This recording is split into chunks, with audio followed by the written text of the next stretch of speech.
irmãos, possamos então continuar com a família, esse ambiente de paz, sentindo a presença dos nossos amigos espirituais e, sobretudo, envolvidos pelo olhar amoroso e bom de nosso Mestre Jesus. E que possamos aproveitar esses momentos para refletir melhor a respeito da lei de Deus e a sua aplicação em nossa vida, para que possamos renovar os nossos pensamentos e principalmente as nossas disposições, o trabalho mais importante que cada um de nós tem a fazer, para a missão que cada um tem para si mesmo, que é a reforma íntima, a transformação pessoal. E que possamos então ficar envolvidos nessa atmosfera de estudo, de modo a alinharmos a nossa vontade, o nosso livre-arbítrio, à vontade sábia de Deus, nosso Pai, e a partir desse momento, então, já começarmos a desfrutar de uma paz de consciência e também da felicidade que a prática do bem nos proporciona. Então, como nós falamos aqui no início, o nosso tema de hoje é o autoconhecimento. Nós não vamos fazer uma abordagem psicológica, como nós podemos encontrar nas obras, quem desejar estudar, nas obras de Joana de Ângeles, psicografadas pelo médium Divaldo Pereira Franco. Nossa ideia aqui é trazer uma abordagem prática de como nós podemos usar o autoconhecimento no nosso cotidiano, conforme Allan Kardec, que é o codificador da doutrina espírita, nos trouxe nos estudos.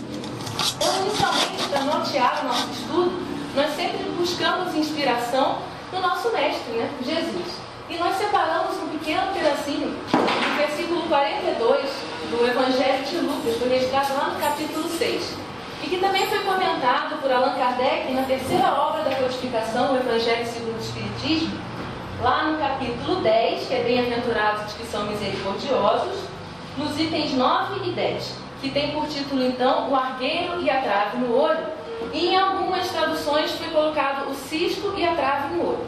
Então, esse pequeno versículo, ele nos diz assim: primeiro tira a trave do teu olho, e então verás bem, para tirar o cisco que está no olho do teu irmão. E esse pequeno trecho que Lucas conseguiu registrar de Jesus nos mostra como o Mestre nos conhece muito bem.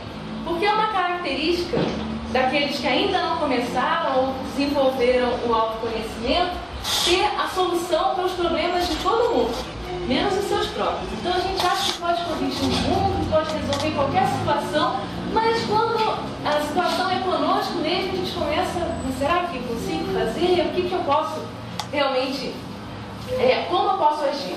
E Jesus vem nos lembrar que inicialmente nós temos que nos preocupar em primeiro tirar a trave do nosso olho, aquilo que está impedindo a nossa visão, para então, numa condição melhor, a gente poder auxiliar o nosso irmão que está lá só com um cisquinho no olho, só com um probleminha bem pequeno. Então, continuando, lembrando então desse versículo, a gente pode ver algumas palavras que Jesus nos trouxe nessa passagem.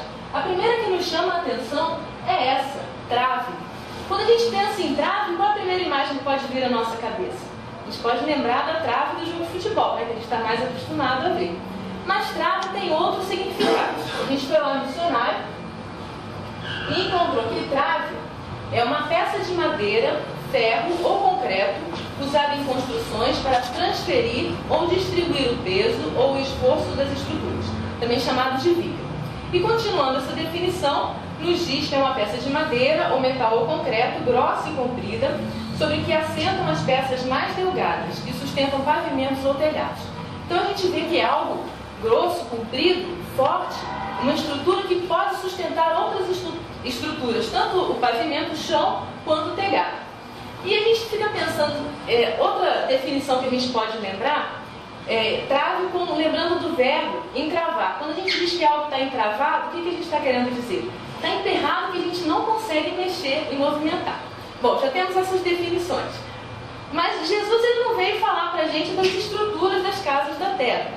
Ele estava preocupado com algo mais importante, conosco enquanto espíritos. Então ele estava sempre falando para nós espíritos.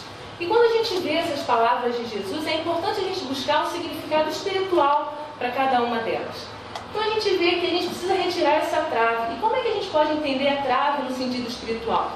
Aquela base, o valor que sustenta as nossas ações, que faz com que a gente fique parado mesmo na nossa evolução. Às vezes a gente consegue perceber em nós que nós já temos hábitos que não são mais tão saudáveis assim. e eles estão estruturados em determinados valores que nós precisamos mudar. Então nós precisamos retirar essa trava que sustenta esses hábitos para podermos então continuar para frente a nossa trajetória.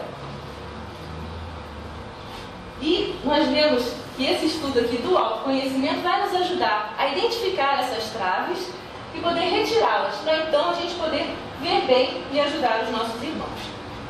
Vamos então ver qual é a definição de autoconhecimento. Quando a gente vai no dicionário procurar o que é autoconhecimento, a definição que a gente encontra lá é essa: conhecimento de si mesmo.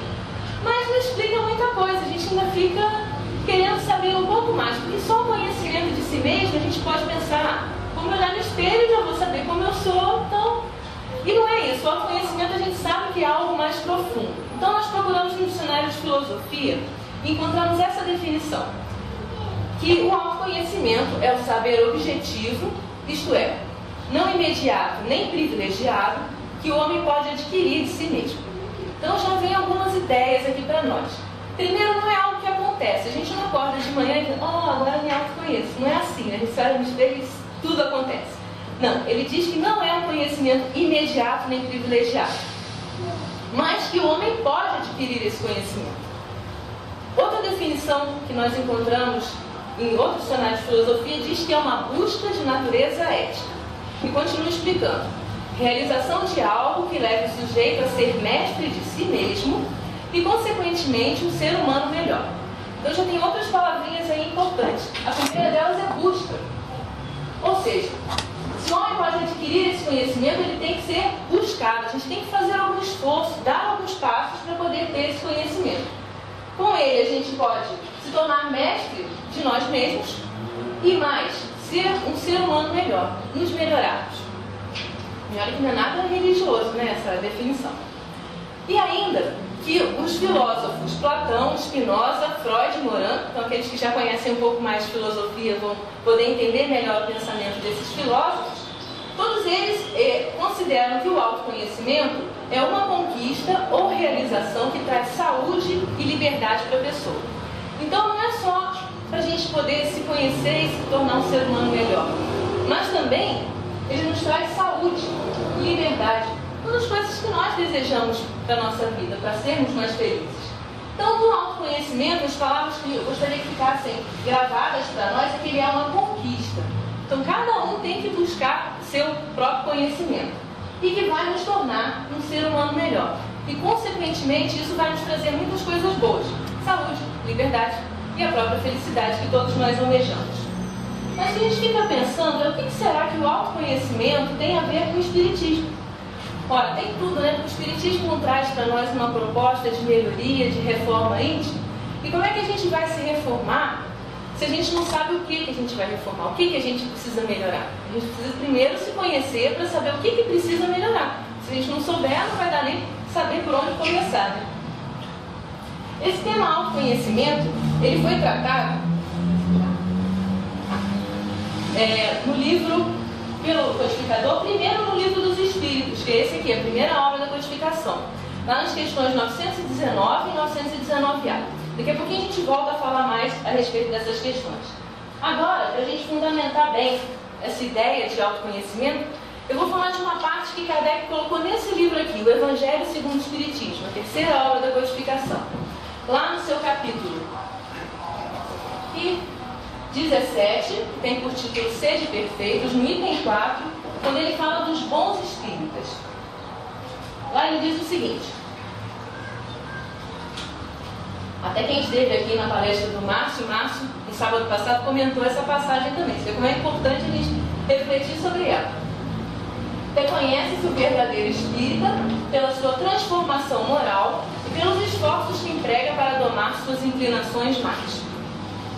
Então a gente vê que por essa definição, Kardec não diz que a gente é reconhecido como verdadeiro espírita pelo número de reuniões que a gente frequenta ou pelas vezes que a gente participa da terapêutica espírita, que é o passe e água fluidificada. E aqui só fazendo um parênteses, lembrando, o passe não é obrigatório, é uma transmissão de energias que a gente pode se beneficiar quando realmente necessita.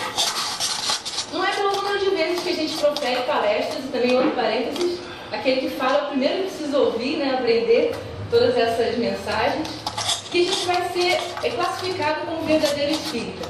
Não é por nada exterior, nem por algo que os outros possam medir, mas é por aquilo que acontece dentro de nós. E isso só nós mesmos vamos saber, se nós ficarmos com os olhos atentos, né, para poder ver o que acontece dentro de nós. Então, algumas palavrinhas que ele utilizou aqui, vamos pensar um pouquinho. Quando ele fala em transformação moral, o que ele quer dizer com transformação moral? Ora, de maneira bem simples, a gente era e agia de uma determinada maneira antes, e depois dessa transformação moral a gente não age mais daquela maneira. A gente já pensa de maneira diferente e age de maneira diferente. E a gente pode ver que essa transformação moral que a doutrina espírita nos propõe, ela às vezes encontra alguns entraves na nossa própria vida, nos ditados, nos valores que nós temos cotidianamente. Por exemplo, se a gente for pensar num ditado que é muito corriqueiro, aquele que diz que pau que nasce torto não se endireita. Muitas vezes as pessoas acham que isso é verdade mesmo. Mas se a gente pode se transformar, como é que a gente pode dizer que a gente não se endireita? Como é que a gente pode colocar uma coisa, uma assertiva relacionada às coisas materiais, realmente uma madeira que está toda torta, a gente pode não conseguir aproveitar de maneira adequada. Mas nós não somos madeira, nós não somos matéria, nós somos espíritos. Nós temos responsabilidade em relação à nossa própria transformação. Então nós podemos nos transformar. E muitas vezes a gente repete esse ditado e olha só, é uma trave que está sustentando valores, está sustentando outros hábitos que na verdade não são reais, não são verdadeiros. Outro que a gente pode pensar é o relacionado a uma música que eu acho que é Gal Costa que canta, que é a canção de Gabriela, que fala que eu nasci assim, eu vou ser sempre assim. Será que a gente realmente precisa ser sempre assim? Não, né? A proposta de transformação moral, a gente pode se transformar, a gente pode ser diferente. Então também é algo que a gente, vamos tentar, tá? Mas a gente está passando para frente e até pode estar até acreditando naquelas ideias que não são ideias reais. Então essa já é uma primeira trave que a gente já pode tirar da nossa jornada evolutiva. Vamos continuar. Outra palavrinha que ele usa aqui são os esforços. Mas quando a gente pensa em esforço, será que a gente lembra do quê? Será que esforço está relacionado a sofrimento? Quando a gente for dicionário, a gente encontrou essas definições aqui. Esforço: o fato de exercer seus poderes físicos ou mentais. Também tem uma tentativa séria e honesta de fazer algo. E a outra definição é a quantidade de trabalho necessária para obter um resultado. Tem que nenhuma dessas definições está relacionada com sofrimento. Então, esforço é aquilo que a gente dedica para poder conseguir algum resultado, mas que não necessariamente seja algo que nos faça mal. A gente lembra aqui de uma atividade que mobilizou toda a casa, que foi a Feira do Livro. Como nós nos esforçamos para que ela saísse, como nós ficamos felizes quando ela aconteceu, e como nós aprendemos com as situações que nós vivenciamos durante todo o trajeto, né?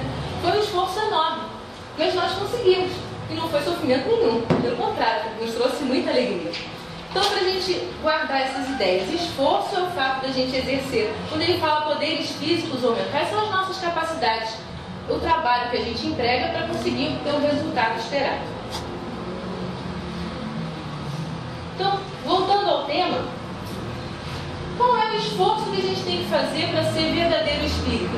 Kardec disse lá, domar suas inclinações más. A gente fica pensando assim, mas eu tenho inclinação má? Que isso, né? Eu estou estudando, me esforçando para melhorar. Será que eu ainda tenho alguma inclinação má? E é justamente o autoconhecimento que vai mostrar para a gente quais as nossas inclinações que ainda não são tão boas, que precisam ser transformadas. Agora vamos à parte mesmo onde está tratado esse tema. Conforme eu falei, é na terceira parte do Livro dos Espíritos. O Livro dos Espíritos traz o fundamento da doutrina espírita. Conhecendo suas partes, a gente pode entender bem quais são esses fundamentos e entender todo o desenvolvimento que vem depois da própria doutrina. Então, só relembrando, na primeira parte, que trata das causas primárias, essa primeira parte é desenvolvida em outra obra da codificação, que é essa daqui, ó, a Gênese. Então, a gente tem os fundamentos aqui no Livro dos Espíritos e depois pode desenvolver e aprofundar mais aqui na Gênese. A segunda parte do Livro dos Espíritos trata do mundo dos espíritos, ou mundo espírita, que é aprofundado aqui, ó, no Livro dos Médiuns.